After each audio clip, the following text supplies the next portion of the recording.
The story of Tralalerotralala began in January 2025 with the appearance of a video that was as shocking as it was delightful. In it, an absurd shark wearing Nike sneakers performed ridiculous movements. The clip instantly went viral, gaining 7 million views before its sudden removal. It is a known fact that the meme owed its staggering popularity to a unique combination: a globally recognizable sports brand placed in a completely nonsensical and absurd context. According to rumors, the video was created as an inside joke among Italian streamers, which accidentally escaped into the vastness of the global network and gave rise to a whole cultural phenomenon. By February, Tralalerotralala had ceased to be just a video and had transformed into a full-scale meme, becoming the subject of countless copies and remixes. The image of the absurd shark began to appear everywhere. It was integrated into popular Italian songs, displayed on screens during football matches, and even used in edits of politicians' speeches. A popular quote from that time stated, "Nike turns everyone into an athlete, even sharks." A little-known detail is that the very first parodies and remixes were not distributed publicly, but through private messenger groups, which only fueled interest in the phenomenon. March marked a key turning point in the meme's history. The original video was deleted from platforms. However, this action had the opposite effect, only amplifying its popularity. This triggered the so-called prohibition effect. Fans, fearing the complete loss of the content, began to mass-produce copies, archive the video, and spread it with renewed vigor.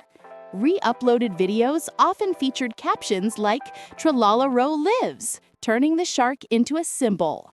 According to a popular interpretation, the image of Tralalero became an embodiment of digital freedom and spontaneous resistance to censorship. As a joke from that time went, they deleted the shark, but it swam through anyway. April became a month of absolute creative madness, which fans dubbed the golden month of Italian chaos. Users didn't just copy the meme, they built entire universes based on it. Videos appeared online showing an entire ocean of sharks in sneakers performing synchronized dances. Rap battles were organized between Tralalero and other meme characters, and animations were even created depicting the shark flying over Mount Vesuvius.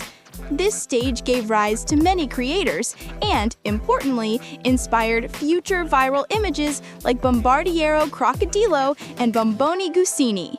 An artistic sketch of that time, a shark in sneakers dances on a volcano as lava splashes turn into Nike logos.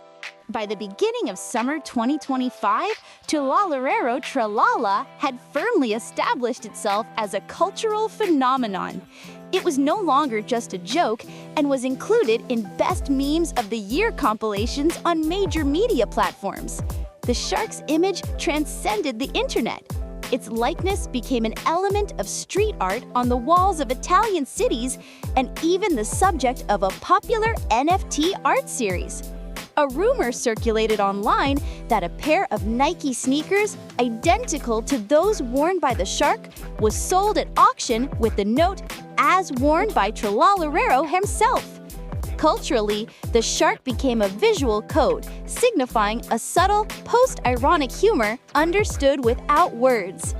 Following the overwhelming success of Tralalerotralala, new characters created in the same absurd and chaotic style began to appear online. The Italian Brainrot genre continued to evolve.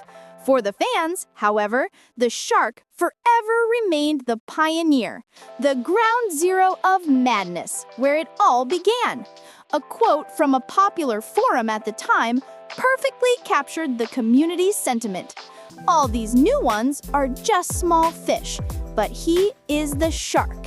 It is little known that the character's popularity was so immense that enthusiasts in Milan even printed several issues of fanzines, small amateur magazines featuring early comics about Tralalero.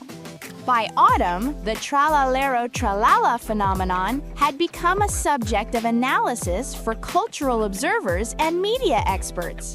They described it as a unique occurrence born at the intersection of pure absurdity, the aesthetics of post-irony, and pervasive branding.